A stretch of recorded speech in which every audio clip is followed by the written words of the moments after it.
Olá, sejam bem-vindos ao Ponto News Brasil, o seu canal de notícias. Vamos para a notícia de hoje. Vamos ao primeiro assunto, que é o julgamento de Bolsonaro.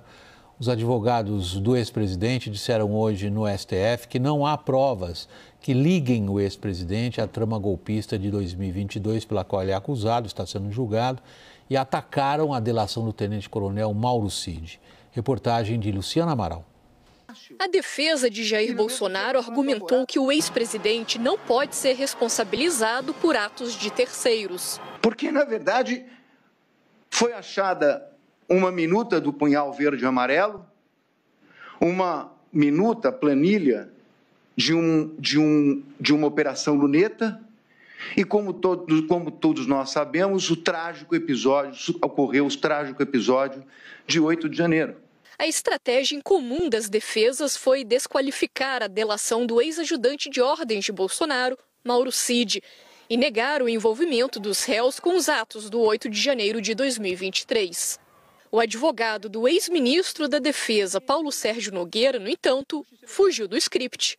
O defensor disse que o general tentou convencer Bolsonaro a não reagir à derrota nas eleições. Antes dele, todos negavam qualquer plano de golpe. Eu copiei aqui 5 vezes, diz que o réu, neste caso, o cliente de Vossa Senhoria, aspas, estava atuando para demover o presidente da República. Demover de quê? Porque até agora todo mundo diz que ninguém pensou nada. Claro, claramente, Vossa Excelência. Demover de adotar qualquer medida de exceção. Muito obrigado. Atuou ativamente. E é a prova dos autos. Obrigado. Muito obrigada. O julgamento vai ser retomado na próxima terça-feira, com os votos dos ministros da primeira turma do Supremo. A expectativa é que o voto do ministro relator, Alexandre de Moraes, defenda penas mais rigorosas. Por outro lado, aliados de Jair Bolsonaro esperam que o ministro Luiz Fux sugira penas menores. Em meio ao julgamento de Jair Bolsonaro, o presidente da Câmara dos Deputados, Hugo Mota, conversou com o governador de São Paulo, Tarcísio de Freitas, para tratar do projeto que anistia os envolvidos nos atos do 8 de janeiro de 23. A ideia é avançar em um formato de texto que alcance também os réus da trama golpista.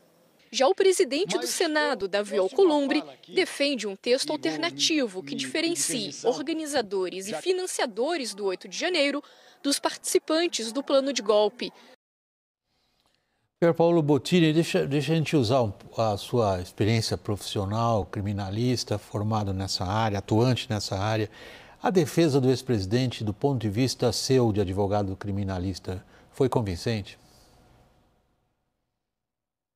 William, eu acho que a defesa fez um bom trabalho. Ela trouxe os argumentos relevantes e importantes ali, cabíveis nesse caso. Ela questionou tanto as questões procedimentais, né? Ela discutiu a delação do Mauro Cid, se ela era válida ou não, discutiu no mérito, apontou, segundo ela ali, não houve um início de tentativa de golpe de Estado, tudo que teria sido descrito teria ficado no campo da mera cogitação, e por fim discutiu a dosimetria da pena, né? Ou seja, disse que se no caso de condenação, que a pena ficasse reduzida ou ficasse menor. Então, a defesa abordou todos os pontos que ela poderia abordar, resta saber se ela vai convencer o colegiado, o Supremo Tribunal Federal, dos seus argumentos, do seu ponto de vista. Mas tudo o que podia ser abordado foi abordado, e acho que de uma forma bastante coerente. Só aproveitando, seguindo na mesma pergunta, respondendo às perguntas que você levantou, você acredita que o colegiado acatará as teses da defesa? Eu não sei, é muito difícil a gente fazer uma previsão sobre o comportamento do Supremo. No entanto, eu acho que nesse ponto a Procuradoria-Geral da República, ela, por sua vez, apresentou uma tese bastante consistente sobre a existência de uma tentativa de golpe de Estado, né? O que a Procuradoria-Geral da República fala, eu acho que é muito possível que isso acabe pautando o voto de alguns ministros, é que, na verdade, ali não houve uma mera cogitação, né? Eles dizem que, mais do que uma cogitação, houve o início da execução de uma tentativa de golpe de Estado, porque havia ali um plano de tentar descredibilizar as urnas e o sistema eleitoral brasileiro, havia um plano de, com isso, gerar uma comoção social, e com essa comoção social se aplicar medidas de exceção e decretos de exceção. E o que a acusação diz é, esse plano foi colocado em prática, né? Houve um descredenciamento, uma desacreditação das urnas em falas do presidente da República, em reunião com embaixadores, em documentos apresentados nos tribunais.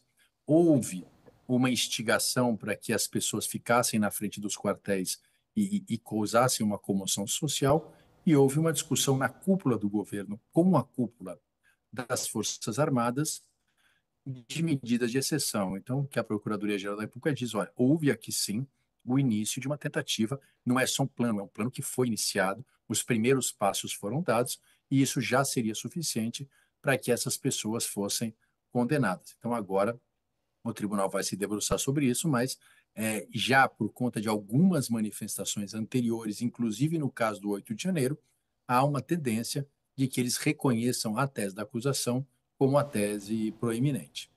Jussara, você que tem acompanhado sempre de dentro os trabalhos do Supremo Tribunal Federal, como é que o trabalho da defesa de Jair Bolsonaro foi recebido hoje? William, os ministros da primeira turma claro, né, estavam ali acompanhando a defesa de Jair Bolsonaro, mas a tendência, o que a gente observa é que essa tese da defesa de Jair Bolsonaro tem muita dificuldade de avançar.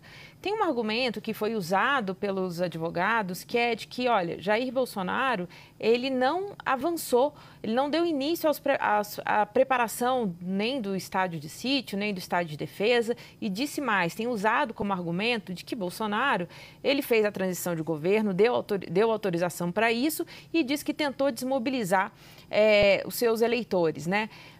E eles têm se agarrado nesse ponto, e um dos advogados de Bolsonaro hoje disse o seguinte, olha, atos preparatórios não podem ser criminalizados, eles têm se agarrado nisso. E aí eu chamo a atenção porque o próprio ex-presidente Jair Bolsonaro, no seu interrogatório, ele disse que sim, que ele discutiu algumas medidas, mas que desistiu. Então, o que a defesa vem insistindo nesse ponto é justamente que não tem crime fazer essa discussão de medidas de exceção, que aí, como a gente citou aí, o próprio advogado do general Paulo Sérgio, ex-ministro da Defesa, diz que, de fato, foi discutido e muito bem amarrado pela ministra Carmen Lúcia. Carmen Lúcia conseguiu arrancar de um advogado de defesa de um co-réu algo que, de fato, possa levar o Jair Bolsonaro a maiores dificuldades, além daquelas que ele já tem? Sim, sem dúvida alguma. Acho que esse é o grande fato do julgamento, juntando os 2 dias, né, William? Tanto hoje como ontem, o advogado Andrew Fernandes, do ex-ministro da Defesa Paulo Sérgio Nogueira, coloca isso, né, que ele tentou conter o presidente da República e toda a conspiração golpista. E tem outro dado, que o Paulo Sérgio foi lá.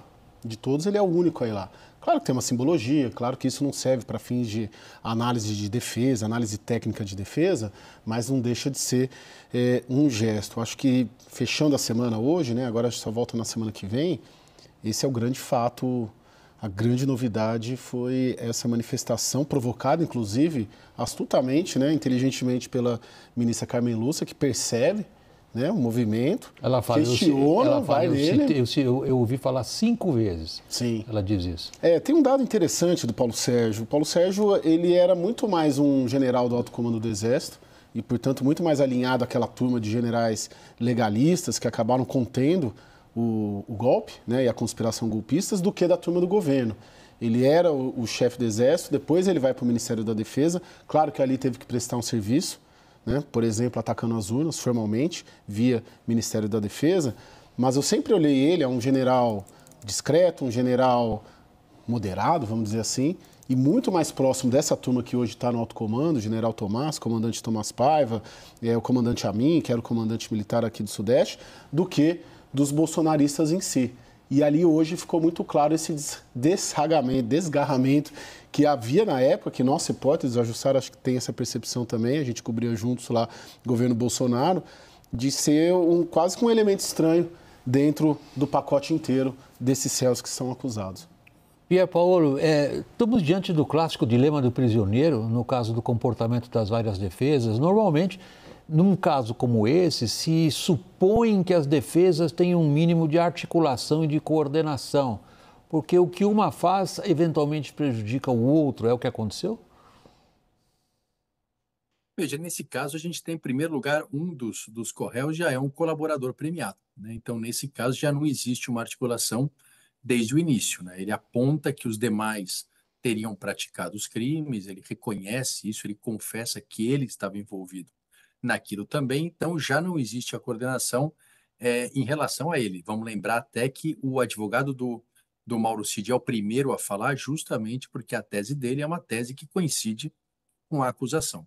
Entre os demais, em regra, era de se esperar alguma coordenação, mas quando a gente vai chegando no final do processo, a gente percebe que em alguns momentos isso não é possível. E essa estratégia da defesa do Paulo Sérgio me parece justamente ir nesse sentido. Ele já tinha, quando ele dá um interrogatório dele e nas alegações escritas, ele já segue por esse caminho, então não é que também é uma grande novidade, isso já constava nessa estratégia, já é uma estratégia adotada por algum tempo, porque ele está tentando aqui se desraiar do grupo e buscar uma salvação, uma absolvição, ou pelo menos uma atenuação da pena. O que ele está dizendo é, olha, na hora de decidir se vão condenar ou não, ou de dar a dosimetria da pena, olhem para mim com um olhar diferente, justamente por isso. E a ministra Carmen Lúcia, como você disse, é muito astuta, já tinha feito intervenções muito interessantes nesses 2 dias aí das defesas, ela já tinha falado da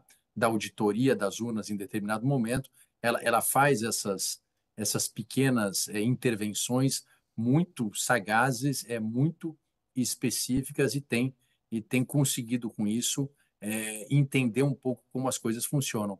Essa última que foi comentada aqui realmente é um momento em que ela consegue tirar do advogado algo que ele já tinha dito na defesa escrita, mas agora ficou muito claro que se ele tentou impedir alguma coisa, é que havia alguma coisa em andamento.